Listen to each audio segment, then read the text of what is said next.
ठीक है, इसका हम लोग पार्ट 3 आज देख रहे हैं। ठीक है, इससे पहले हम लोग पार्ट 1 देख चुके थे already. Earlier we have already seen part 1 and part 2 of this chapter. The name of this chapter is संस्थाओं का कामकाज, है ना, functions of organisation.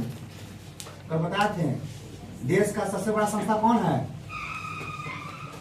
Anjali Kumari, yes, absolutely right. देश का सबसे बड़ा संस्था कौन है? प्रधानमंत्री। अपने आप में संस्था है, अपने आप में ऑर्गेनाइजेशन है। ठीक है प्रीति, हम भी भोग के देख रहे हैं, अच्छा रहेगा, है ना। तो कहने का मतलब है कि इसका हम लोग बहुत सारा क्वेश्चन कल देखे थे। ये भी देखे थे कि हमारे देश में सबसे बड़ा अदालत को क्या बोलते हैं? Supreme court. इसको क्या बोलते हैं? सर्वोच्च न्यायालय, उच्चतम न्यायालय, है ना, हाईएस्ट कोर्ट, और सुप्रीम कोर्ट बोलते हैं। उससे बड़ा कोई इंडिया में नहीं है। राज्य स्तर पर कौन सा कोर्ट है? हाई कोर्ट है। और जिला स्तर पर क्या? जिला कोर्ट, डिस्ट्रिक्ट कोर्ट, नगर में डिस्ट्रिक्ट कोर्ट। तो अगर जिला में अगर सुनवाई नहीं हो पाया तो कहाँ हम दायर कर सकते हैं अपील? हाई कोर्ट में। हाई कोर्ट में भी अगर नहीं हुआ तो कहाँ आएंगे? सुप्रीम कोर्ट में। उसके बाद कोई उपाय नहीं है। फिर है इंटरनेशनल कोर्ट ऑफ जस्टिस भी है, अंतर्राष्ट्रीय अदालत में चलता है हर देश का, है ना। तो कहने का मतलब है कि हम लोग बहुत सारा क्वेश्चन देखे थे, भी देखे थे क्वेश्चन। कुछ पिछला क्वेश्चन रिकॉल कराओ, कोई याद है किसी को? कुछ क्वेश्चन, पिछला क्वेश्चन क्या हम लोग देखे थे कि राज्यसभा में सदस्यों की निर्धारित संख्या कितनी है? 50 है। उसमें से बताए थे कि 238 जो है वो निर्वाचित होकर आते हैं, और जो 12 बच गए वो राष्ट्रपति मनोनीत करता है, यानी कि राष्ट्रपति शपथ दिलाता है। जो 12 जो होते हैं वो देश के विभिन्न सेक्टरों से आते हैं, विभिन्न क्षेत्रों से आते हैं। जैसे कला है, साहित्य है, फिल्म है, हर सेक्टर से जो अच्छा काम किया है उसको राष्ट्रपति क्या करता है? डायरेक्ट राज्यसभा का सांसद का शपथ दिला देता है। ये राष्ट्रपति का पावर है, संविधान ने इनको पावर दिया है। और क्या देखे थे हम कि झारखंड का उच्च न्यायालय कहाँ है स्थित? रांची में देखे थे हम। उसके अलावा भी देखे थे कि सरकार का प्रमुख कौन होता है? तो प्रधानमंत्री होता है। हमें भी देखे थे कानून की समीक्षा और रक्षा कौन करती है? तो न्यायपालिका करती है। सब पूछेंगे टेस्ट के दिन। मंत्रिपरिषद में अमूमन विभिन्न स्तरों में कितने मंत्री होते हैं? तो 60 से 80 होते हैं। ठीक है, सब क्वेश्चन अच्छा लिख पाए हम। कभी कभी राज्यसभा को क्या कहा था? अपर हाउस कहते हैं। देश में सबसे महत्वपूर्ण राजनीतिक संस्था कौन है? प्रधानमंत्री का है। ठीक है, ये सब हम लोग देख दिए थे। अब हम लोग चलेंगे इसका पार्ट 3 में। आज स्टार्ट करते हैं बिना कोई देरी किए। जो क्वेश्चन क्या आप लोग के लिए बहुत इंपॉर्टेंट क्वेश्चन है ना। क्वेश्चन नंबर 23 क्या कर रहा है? राष्ट्रपति का चयन, राष्ट्रपति का चयन किसके द्वारा किया जाता है? बार बार बता रहे हैं आप लोग को कि राष्ट्रपति का चयन में हम लोग भागीदारी नहीं है। The citizens are not participate in the election of president, only the members of parliament and the members of Rajya Sabha.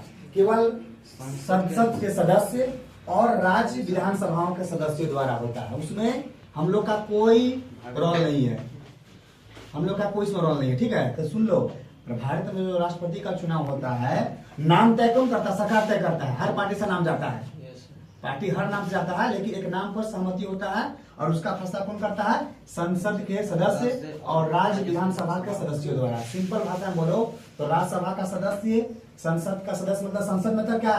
दोनों आ गया सदन, राज्यसभा लोकसभा। ठीक है, और ये भी बता दिए कि संसद हमारा राष्ट्रपति और 2 सदनों से मिलकर बना होता है।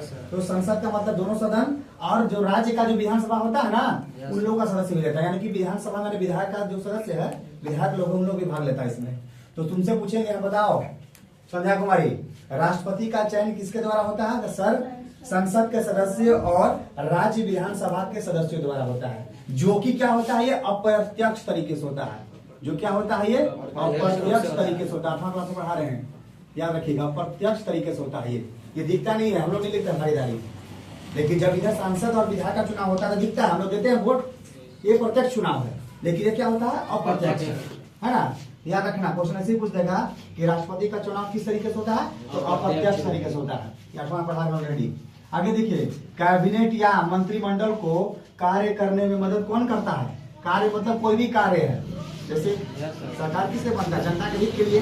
सरकार का काम क्या है? कल्याणकारी काम करना, कि जनता को तड़पाना, फिर जनता के लिए खराब काम करना, कभी नहीं। सरकार का ओनली एक ही काम है, जनता के हितों में काम करना।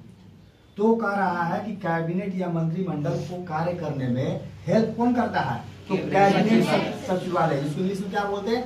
Cabinet secretariat. ठीक है, अब सेक्रेटेरिएट स्पेलिंग मत पूछना, ध्यान में नहीं है, थोड़ा सा हार्ड स्पेलिंग है वो, लिखवा देंगे हम। एकांश में इधर हो जाएगा, इसलिए गलत लिखना आता है। क्या बोलते हैं कैबिनेट सेक्रेटेरिएट, याद रखिएगा सबसे हाईएस्ट पद भी है, सबसे हाईएस्ट पद कैबिनेट सचिव। इंडिया का कैबिनेट सचिव कोई होगा अभी ध्यान में नहीं है, सबसे हाईएस्ट पद होता है। राज्य का मालिक कौन होता है? CS chief secretary. Hemant Soren तो है क्योंकि जनता लोग चुन के जाते हैं, लेकिन अगर ऑफिशियली कहा जाए तो राज्य का कोई राज्य का मालिक क्या होता है? CS होता है, याद रखिएगा चीफ सेक्रेटरी। इसके अंडर में टोटल विभाग, हर विभाग इसके अंडर में आता है। आगे देखिए क्वेश्चन 25, राष्ट्रपति अपने अधिकारों का इस्तेमाल किसकी सलाह पर करता है? किसकी सलाह पर? मिनिस्टर्स काउंसिल की सलाह पर करता है, ना कि प्रधानमंत्री की सलाह पर करता है। नहीं, मंत्री परिषदों का जो सलाह आएगा उसी पर अपने अधिकारों का, अपने राइट्स का, अधिकार क्या बोलते हैं? राइट्स बोलते हैं, राइट्स, अपने राइट्स का इस्तेमाल करता है, यूज करता है। आगे देखिए कैबिनेट मंत्रियों की बैठक की अध्यक्षता चेयरमैन कौन करता है? प्रधानमंत्री करता है। कैबिनेट का मंत्री है, जो भी मंत्री है इसका अध्यक्षता कौन करेगा? प्रधानमंत्री। मीटिंग हमेशा इन लोगों को होता रहता है। आगे देखिए क्वेश्चन 27, राज्य के स्तर पर कौन सा न्यायालय होता है? तो उच्च न्यायालय, याद रखिएगा। जैसे झारखंड राज्य है, इसका सबसे हाईएस्ट न्यायालय कौन सा? उच्च न्यायालय। कहाँ पे स्थित है? प्रतिज्ञा कुमारी झारखंड का उच्च न्यायालय रांची में है। आगे देखिए सभी अंतर्राष्ट्रीय संधि, ट्रेटी बोलते हैं, ट्रेटी, TREATY, ट्रेटी बोलते हैं। समझौता को बोलते हैं एग्रीमेंट, क्या बोलते हैं? एग्रीमेंट बोलते हैं, ठीक है। तो सभी ट्रेटी एग्रीमेंट जो होता है किसके नाम से होता है? तो राष्ट्रपति के नाम से, याद रखिएगा। राष्ट्रपति के नाम से आप लोग देखते होंगे कहीं, अगर कोई देश का नेता आता है तो फाइल होता है, फाइल एक्सचेंज होता है, वो साइन करके वो फाइल देगा उसको, फाइल इधर देगा, और एक्सचेंज होता है फाइल्स। तो किसके नाम से होता है एग्रीमेंट? प्रेसिडेंट के नाम से होता है। 29 नंबर देखो, दूसरा पिछड़ा जाति आयोग किस नाम से जाना जाता है? तो BP मंडल, इसका फुल फॉर्म बता देंगे, लेकिन अभी आप लोग जितना जानो BP मंडल के नाम से जाना जाता है। क्योंकि हम बताए थे, क्वेश्चन लिखा दिए थे, पवन बोला था कि सर रिपीट है, क्वेश्चन रिपीट नहीं है, क्वेश्चन है आंसर सेम है, लेकिन क्वेश्चन का तरीका अलग है। उसमें लिखा है किसकी अध्यक्षता में दूसरा पिछड़ा जाति आयोग हुआ था, बना था, निर्माण हुआ था? तो BP मंडल, आंसर वही रहेगा, बस क्वेश्चन समझने का, पूछने का तरीका इसमें अलग है। भारत के मंत्रिपरिषद में कौन कौन स्तर के मंत्री होते हैं? याद रखिएगा, हमारे देश में कैबिनेट स्तर के मंत्री होते हैं, इंडिपेंडेंट यानी कि स्वतंत्र प्रभार वाले, और राज्य मंत्री, 3 को मंत्री होता है हमारे राज्य में, हमारे राष्ट्र में, हमारे भारत में। हमारे भारत में 3 प्रकार के कैबिनेट मंत्री होता है। क्या क्या?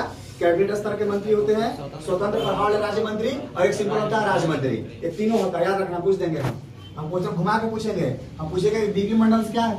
BP मंडल से क्या समझते हैं आप लोग? In the terms of economics, in the terms of chapter, तो बोल रहा है कि दूसरा पिछड़ा जाति आयोग के नाम से जाना आता है। इनका नाम, ये जो थे दूसरा पिछड़ा जाति जब बना था तो उनकी अध्यक्षता किए थे, ठीक है पवन, इसको देख लीजिएगा, बहुत इंपोर्टेंट।